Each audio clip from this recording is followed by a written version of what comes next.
The scream pierced through the morning air like shattered glass, followed immediately by the sound of splintering wood.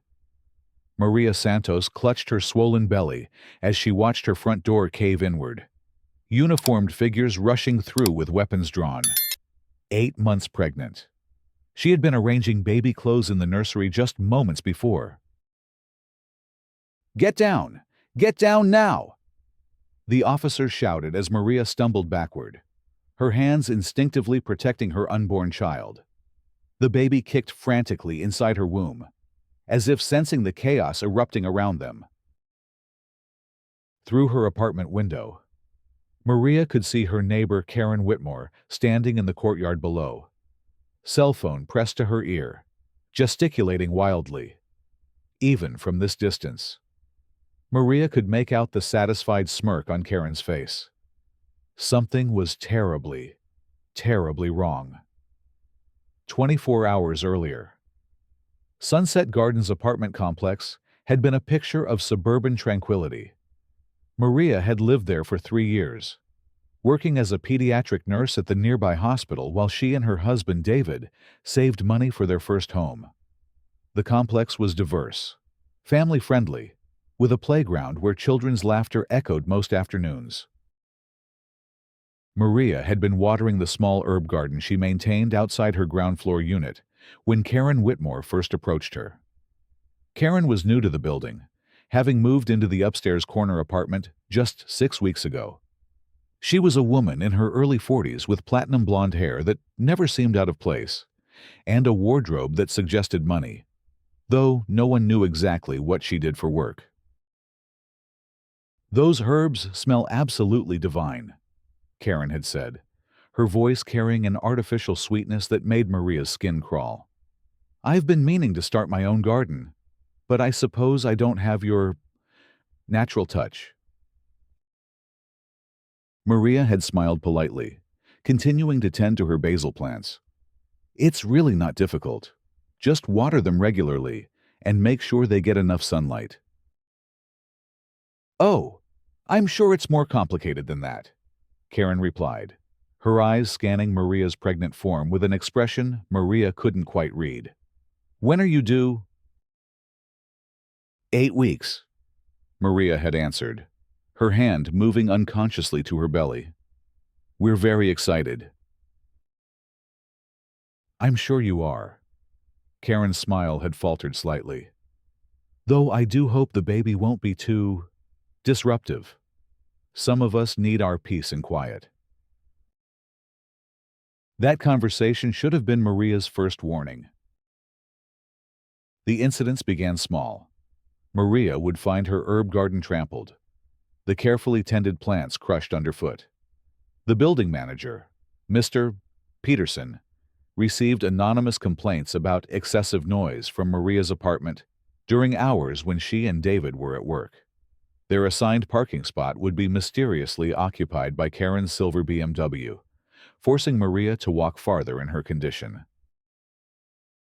"She's targeting us," David had said after the 4th parking incident. He was a software engineer, methodical and logical, not given to paranoia. "I don't know why, but she definitely is." Maria had wanted to give Karen the benefit of the doubt. As a nurse, she dealt with people in crisis every day, and she understood that sometimes stress manifested in unexpected ways. "Maybe she's going through something difficult. We should try to be understanding." But David's jaw had tightened. Understanding has limits. Mar, when someone keeps pushing, eventually you have to push back. The first major confrontation happened on a Tuesday evening in late September. Maria had been coming home from a late shift at the hospital, exhausted from 12 hours on her feet in the pediatric ward. As she climbed the stairs to the building entrance, struggling with her work bag and the groceries she'd picked up, she nearly collided with Karen in the hallway. "Watch where you're going," Karen snapped, though she had clearly been the one who stepped directly into Maria's path. "I'm sorry," Maria said automatically, though she hadn't done anything wrong. "I didn't see you there." That's the problem with people like you, Karen said, her voice dropping to a dangerous whisper. You never see anything. You just waddle around, taking up space, expecting everyone else to accommodate your situation. Maria felt heat rise in her cheeks. Excuse me. You heard me. Karen stepped closer, close enough that Maria could smell her expensive perfume mixed with something sharper alcohol. Some of us work hard for what we have. We don't just pop out babies and expect handouts. I work full-time as a nurse, Maria said, her voice steady despite the trembling in her hands. I've never asked anyone for handouts. Right. Karen laughed, a harsh sound that echoed in the narrow hallway. Playing the victim card already. How predictable. Maria pushed past Karen, her heart racing. As she fumbled with her keys, she could feel Karen's eyes burning into her back. Finally, her apartment door opened, and she stumbled inside, immediately calling David. She was drunk, Maria told him, still shaking, and she said things about the baby. What kind of things? Horrible things. Like we don't deserve to have a family here. Like I'm some kind of burden.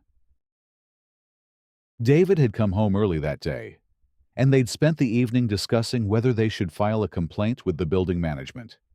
In the end, Maria convinced him to wait. Maybe it was just the alcohol talking. Let's see if things calm down. They didn't calm down. They escalated. The harassment became systematic and cruel. Maria would return from work to find garbage dumped on her doorstep. Anonymous notes appeared under her door, filled with vile accusations about her character and parentage. Her car was keyed twice in the same week. When she tried to use the building's laundry facilities, she would find her wet clothes thrown on the floor, replaced by Karen's designer garments. The other tenants began to notice. Mrs. Chen from 2B approached Maria one evening with concern etched on her elderly face.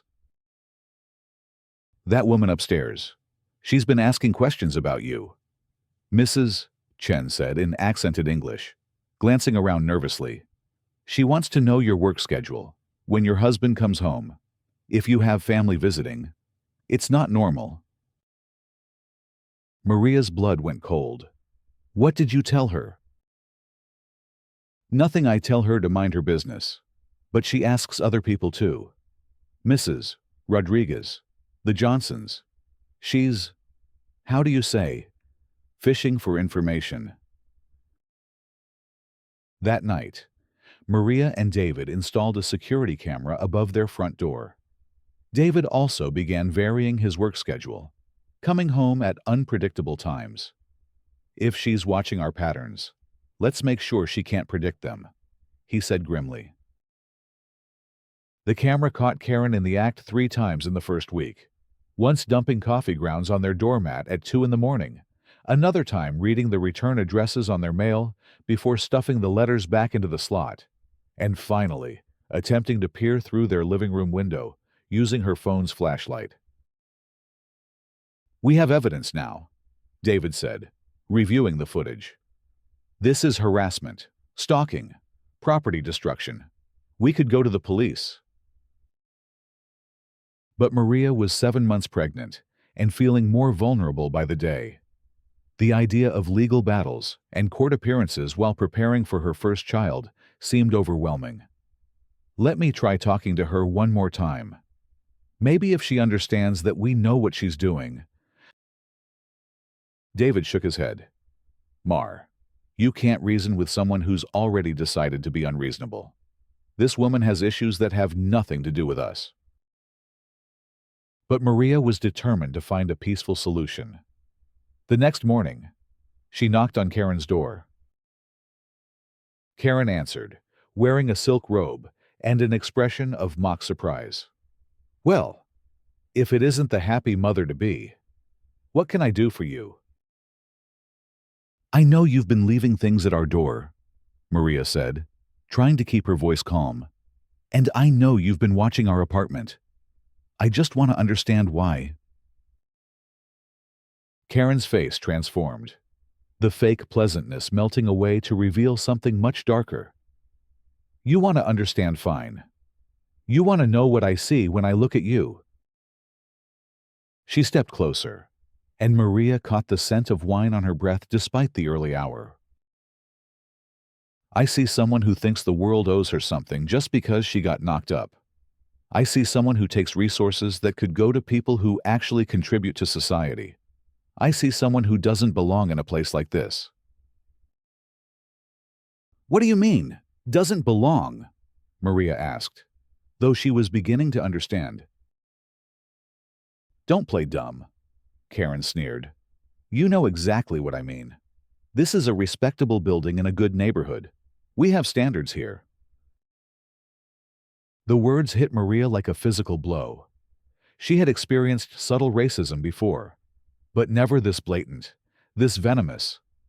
My husband and I both work professional jobs.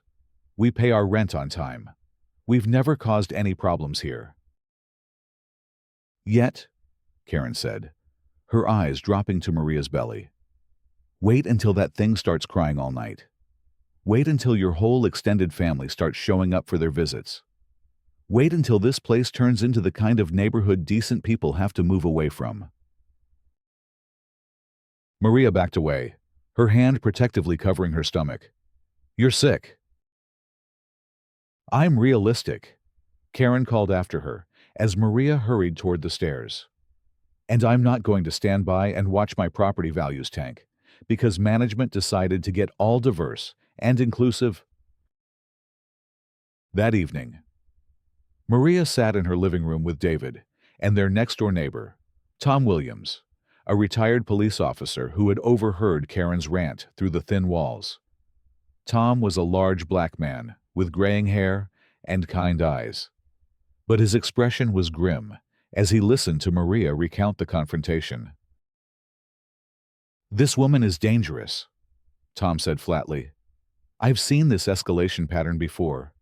She's testing boundaries, seeing how far she can push before someone pushes back. But what can we do? David asked. The building manager says his hands are tied unless she actually commits a crime. She has committed crimes, Tom replied. Harassment, stalking, property destruction, intimidation. The problem is proving it in a way that will stick. But that video evidence you collected, that's a start. Maria shifted uncomfortably on the couch, the baby moving restlessly inside her. She was now 8 months pregnant, and every stress seemed to translate directly to her unborn child. I just want it to stop. I want to have my baby in peace. I know, Tom said gently, but sometimes peace has to be fought for. And I'm worried that if this woman doesn't face consequences soon, she's going to do something much worse than leaving garbage on your doorstep.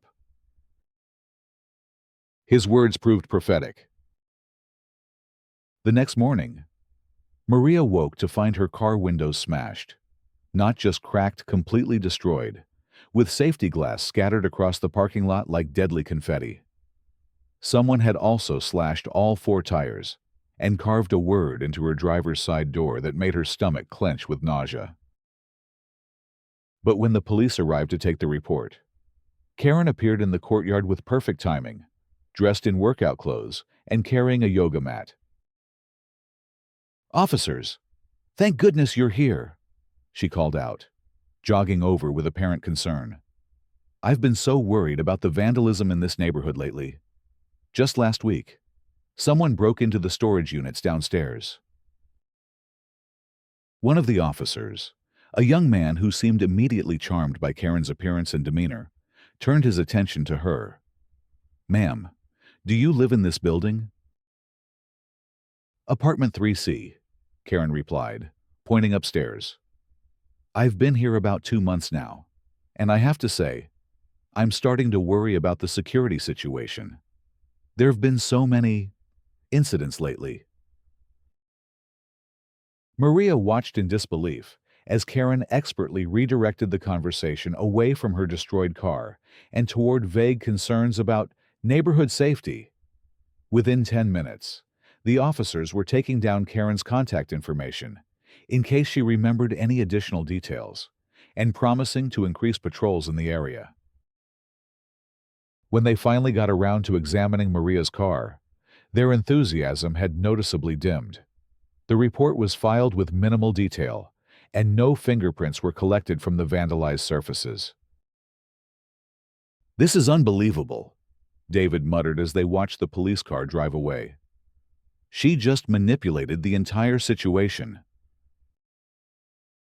Tom Williams appeared at Maria's elbow, his face dark with anger. "That woman is smarter than I gave her credit for. She's not just a bigot, she's a calculating one."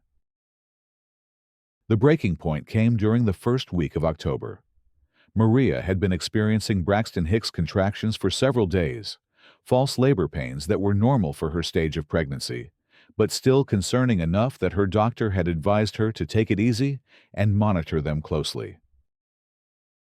She was resting on her couch when she heard shouting in the hallway outside. Through her security camera, she could see Karen standing in front of their door, screaming at someone on her phone. "I don't care what your policies are. This is an emergency situation. These people are dangerous."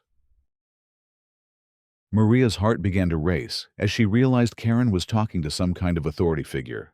She called David immediately. "She's on the phone with someone," Maria whispered, as if Karen could hear her through the walls. "She keeps saying we're dangerous. David, I'm scared." "I'm coming home right now," he said. "Lock the door and don't answer it for anyone." But it was too late. Maria could hear heavy footsteps on the stairs, multiple voices talking in urgent, clipped tones. Car doors slammed in the parking lot. Through her window, she could see uniformed figures surrounding the building. The knock on her door was firm and authoritative. "Police, open up!" Maria approached the door on trembling legs, her hands supporting her belly. "What do you want?" "Ma'am, we need you to open the door immediately. We have reports of a dangerous individual at this address." "There's no dangerous individual here," Maria called back. "It's just me, and I'm 8 months pregnant." There was a pause, then muffled conversation she couldn't make out. Finally, the voice returned, harder now. "Ma'am, we have credible reports that you're armed and have made threats against other residents. We need you to come out with your hands visible." Maria felt the world tilt around her. "That's not true. I've never threatened anyone. I don't even own a weapon." "Ma'am, we're going to count to 10. If you don't open this door voluntarily, we're coming in." Through the security camera, Maria could see Karen standing at the end of the hallway, still on her phone, still talking animatedly. Even from this distance, Maria could see the satisfaction on her face. "1, 2. Maria unlocked the door with shaking hands, but before she could turn the handle, it exploded inward. The force knocked her backward, and she fell hard onto her side, instinctively curling around her pregnant belly as armed figures flooded into her apartment. The next few minutes passed in a blur of shouting, rough hands, and blinding pain. Maria was forced face down on her living room floor, her arms wrenched behind her back despite her pregnant condition. The baby was moving frantically inside her womb, and Maria could feel warm wetness between her legs that might have been blood or amniotic fluid. "Please," she gasped, her face pressed against the carpet. "I'm pregnant. The baby—" "Where's the weapon?" one of the officers demanded, his knee pressed against her shoulder blade. There is no weapon. I'm a nurse. I save lives. I don't threaten them. The apartment was being systematically destroyed. Maria could hear her carefully prepared nursery being torn apart. Baby clothes scattered. The crib she and David had spent hours assembling being overturned. Drawers were yanked open, their contents dumped on the floor. After what felt like hours, but was probably only minutes, the tone of the voices around her began to change. The frantic energy of the initial entry was giving way to uncertainty. There's nothing here, Sergeant. No weapons, no ammunition, no drugs, nothing. Medical textbooks, baby supplies, herbs from that garden outside. Maria was finally allowed to sit up, her back against the wall, her hands protectively cradling her belly. A female EMT was checking her vital signs while the officers conferred in hushed tones near her destroyed kitchen. Ma'am, you need to go to the hospital, the EMT said quietly. You're showing signs of possible placental abruption. The stress and physical trauma could have compromised your pregnancy. Terror flooded through Maria's system. Is my baby okay? We need to get you checked out immediately, was the non-answer that sent Maria into a spiral of panic. As she was being helped to the ambulance, Maria saw David's car screeching into the parking lot. He leaped out and ran toward her, only to be intercepted by officers who detained him until they could verify his identity.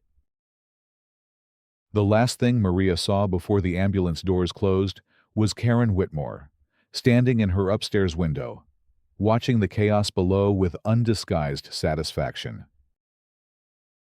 At the hospital, Maria underwent hours of testing. Ultrasounds, blood work, monitoring equipment attached to her belly to track the baby's heartbeat.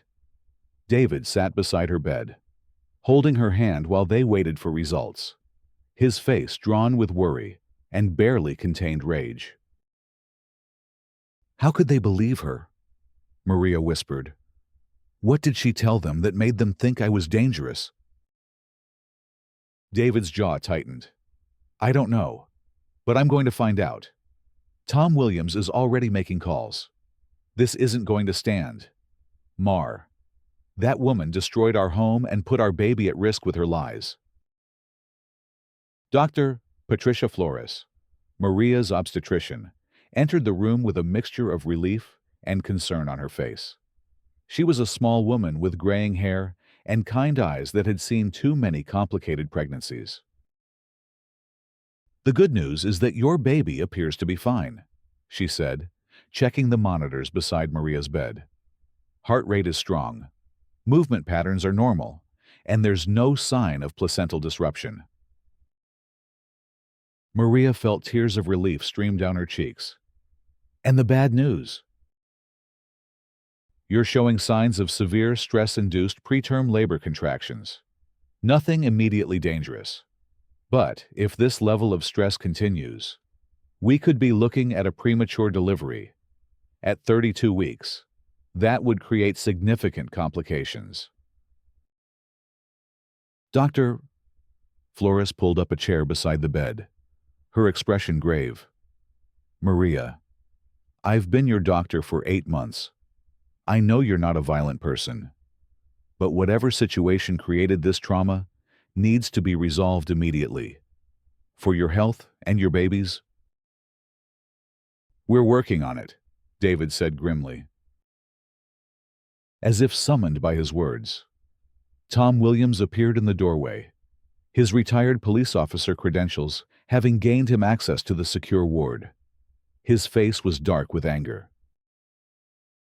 I've been making calls, he announced without preamble. I called in some favors with my old department, traced the 911 call that started this mess. Maria struggled to sit up straighter.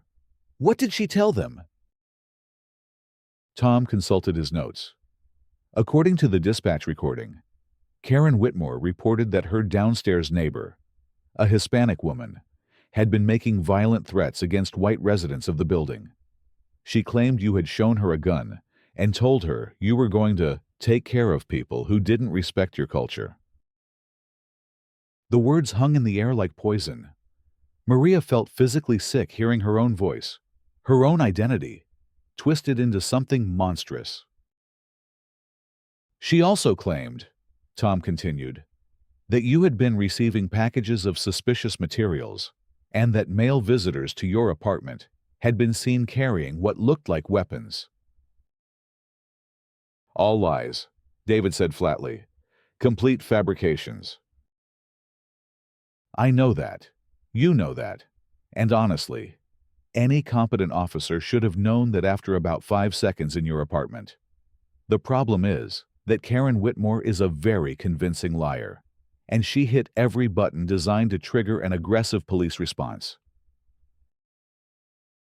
Maria was released from the hospital the next afternoon, with strict instructions to avoid stress and monitor for signs of preterm labor.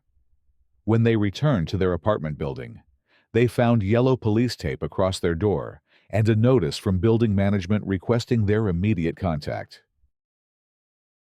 The apartment itself was uninhabitable, furniture overturned, belongings scattered, the nursery that had taken months to prepare completely destroyed. The crib David had spent a weekend assembling was broken beyond repair, its wooden pieces scattered across the floor like broken dreams. Maria stood in the doorway, surveying the destruction, and felt something fundamental break inside her. This wasn't just property damage. This was an assault on her future, on her family, on her very right to exist peacefully in her own home. "We can't stay here," she said quietly. "We won't," David replied. "I've already called my brother in Austin. We can stay with him and Linda until after the baby comes." But Tom Williams, who had followed them upstairs, shook his head firmly. "Running away won't solve this. Karen Whitmore needs to face consequences for what she did, or she'll just do it to the next family who doesn't fit her idea of acceptable neighbors." As if summoned by the mention of her name, Karen appeared at the end of the hallway. She was dressed casually in jeans and a sweater, carrying a coffee cup, as if this were just another normal day. "Oh, you're back," she said with false concern. "I heard there was some kind of misunderstanding yesterday. I do hope everyone is all right." Maria felt rage surge through her system like electricity. After months of harassment, lies, and finally, a violent invasion that had nearly cost her unborn child's life, Karen was standing there pretending innocence.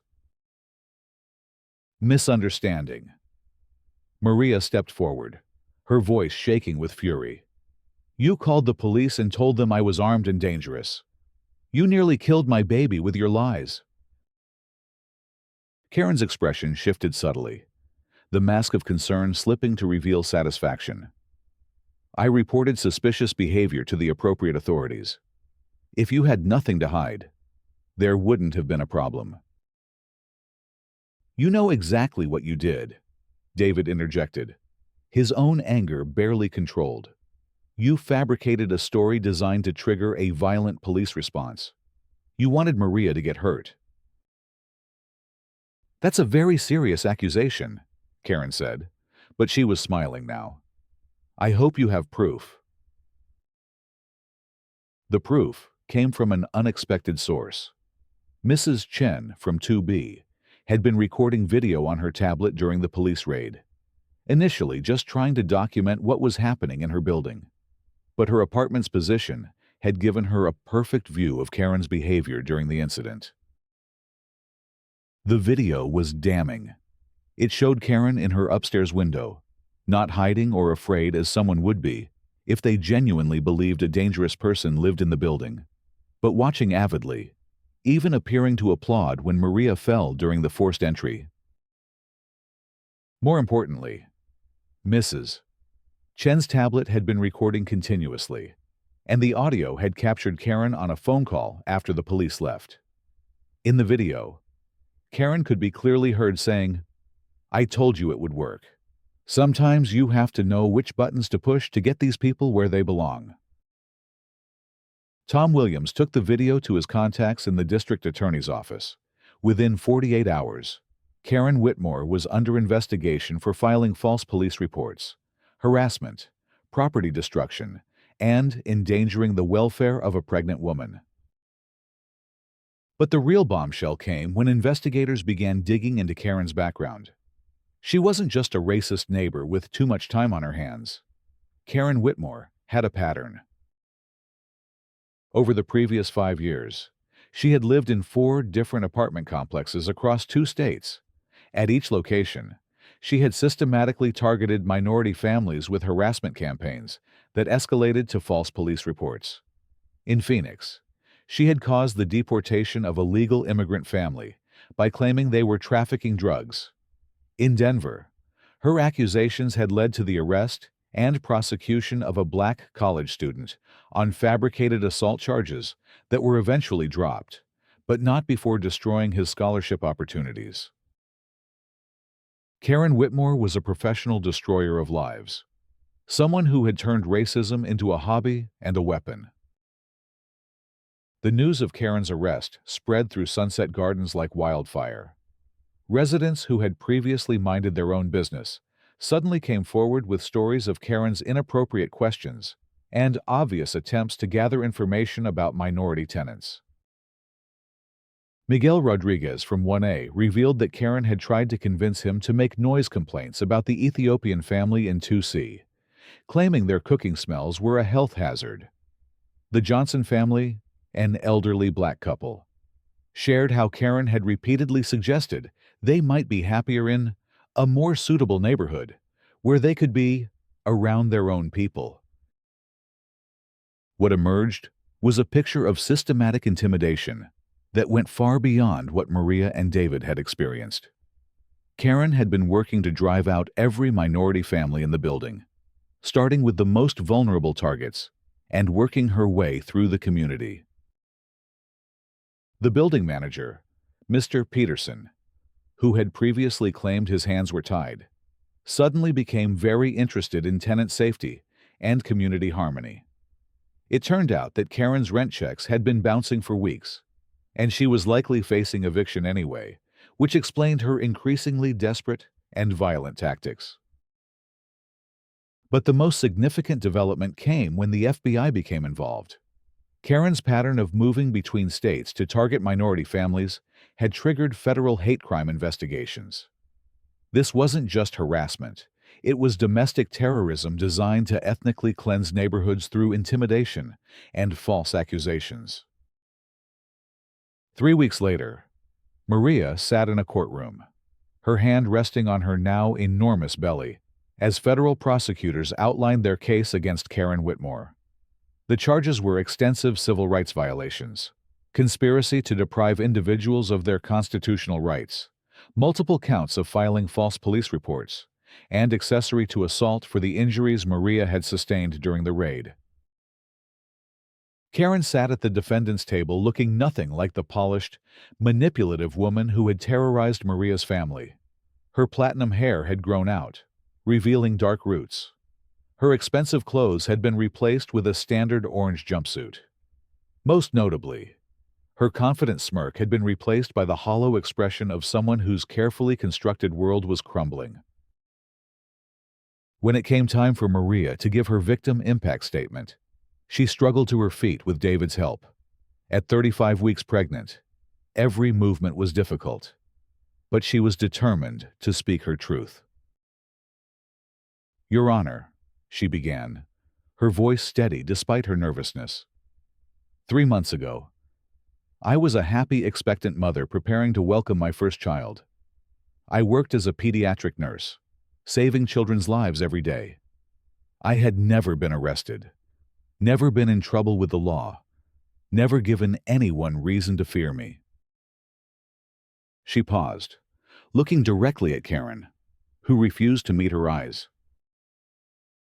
Karen Whitmore decided that my skin color, my surname, and my growing family made me unworthy of living in peace. She decided that her prejudices were more important than my safety, my baby's life, and my constitutional right to exist in my own home without fear. Maria's voice grew stronger as she continued. She didn't just harass me. She weaponized law enforcement, turning officers who had sworn to protect and serve into instruments of her personal hatred.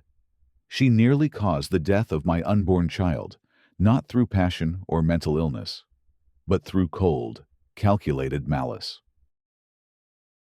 The courtroom was absolutely silent, except for the scratch of court reporters' pens and the quiet whir of recording equipment. But what she didn't count on was the power of community. She didn't count on neighbors like Tom Williams and Mrs. Chen, who saw through her lies and stood up for justice.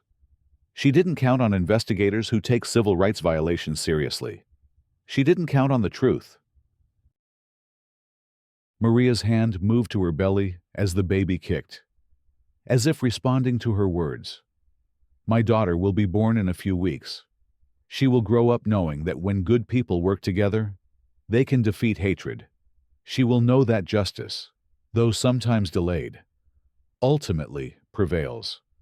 That's Karen Whitmore's real legacy, not the fear she tried to create, but the community that came together to stop her.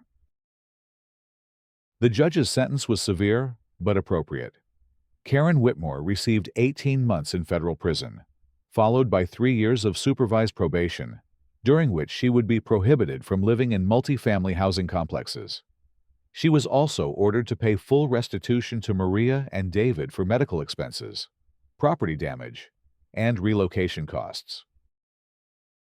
More significantly, the FBI had connected Karen to similar incidents in 6 other states, and additional federal charges were pending.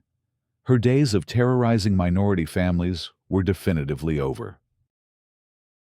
But perhaps the most satisfying consequence was completely unrelated to the legal system.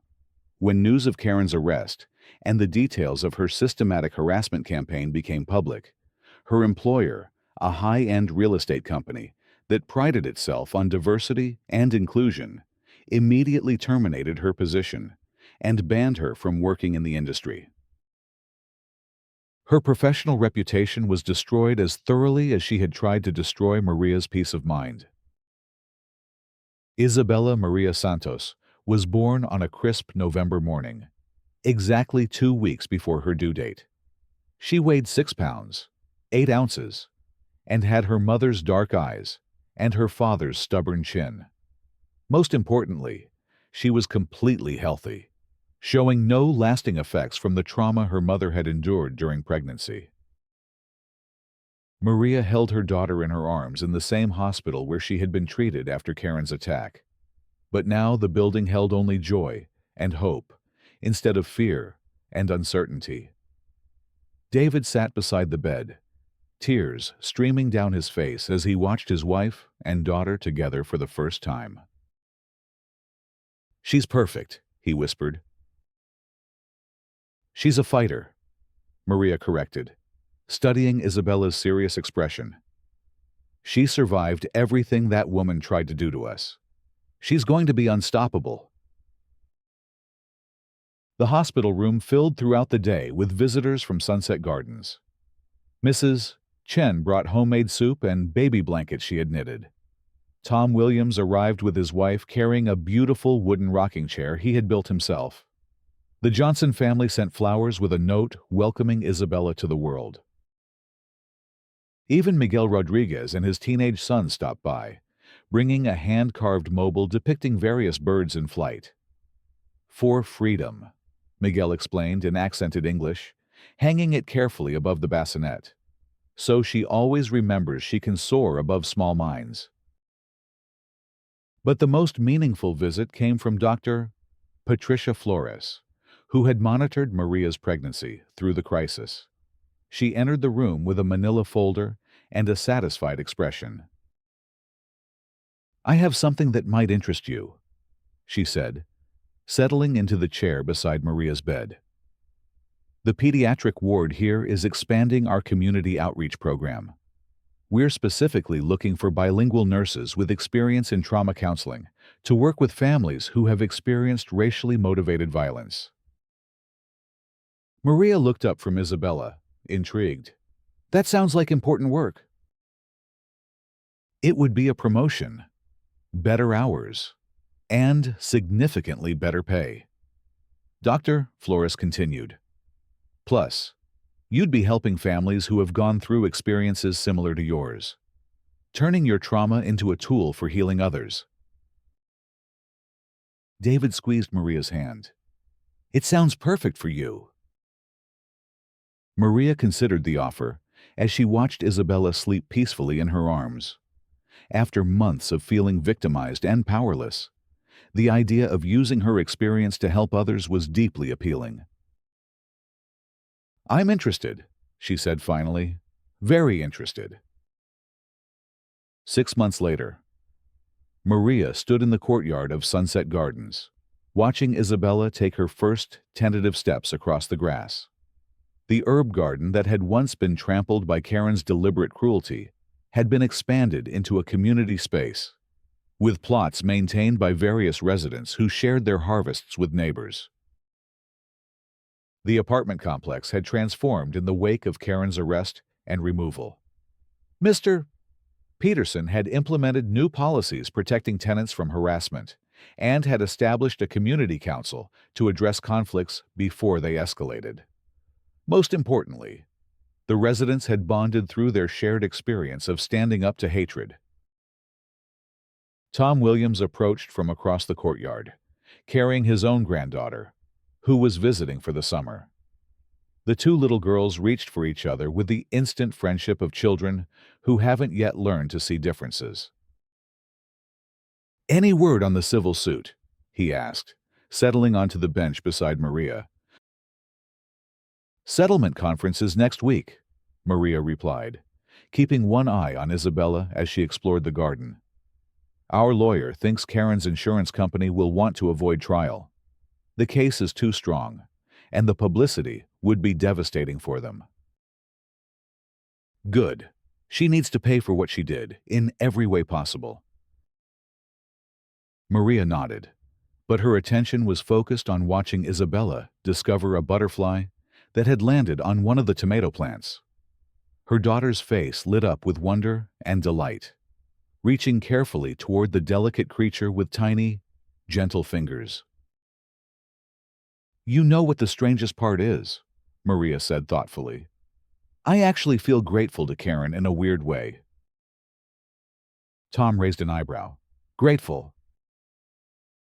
"Not for what she did," Maria clarified quickly, "but for what came after. I never would have discovered how strong our community is if she hadn't tried to tear it apart. I never would have found my calling working with trauma victims if I hadn't experienced trauma myself. And Isabella, she's going to grow up in a place where she knows that good people will always stand up for what's right." As if responding to her name, Isabella turned and toddled back to her mother, babbling excitedly in the mixture of English and Spanish that was becoming her natural language. Maria scooped her up, breathing in the sweet scent of her daughter's hair. "That's the thing about bullies," Tom said, watching the interaction with a smile. "They think they're strong because they cause pain. But real strength is what happens when people come together to heal that pain." The civil settlement came through 3 weeks later. Karen's insurance company agreed to pay Maria and David $750,000 in damages, plus covering all legal expenses and ongoing therapy costs. More importantly to Maria, the settlement included a provision requiring the insurance company to fund a community education program about recognizing and responding to hate-motivated harassment. Karen herself was nearing the end of her federal prison sentence, but her troubles were far from over. Additional charges had been filed in 4 other states, and victims from her previous campaigns were pursuing their own civil suits. The woman who had once terrorized others with impunity was discovering that justice, while sometimes slow, could be thorough. But Maria rarely thought about Karen anymore. Her days were filled with her work at the hospital, where she counseled families recovering from racially motivated attacks, and with Isabella, who was developing into a curious, fearless toddler with an infectious laugh. On weekends, the Santos family could often be found in the Sunset Gardens courtyard, where Isabella played with the other children while the adults shared food and stories. The community garden had become the heart of a complex that was more diverse and more united than ever before. Mrs. Chen taught Isabella Mandarin words for different vegetables. The Johnson family shared stories about their grandchildren. Miguel's sons helped David repair bicycles and toys for the younger kids. What had started as a collection of strangers sharing a building had become a genuine community. One evening, as Maria watched Isabella chase fireflies with Tom Williams' granddaughter, David joined her on their favorite bench.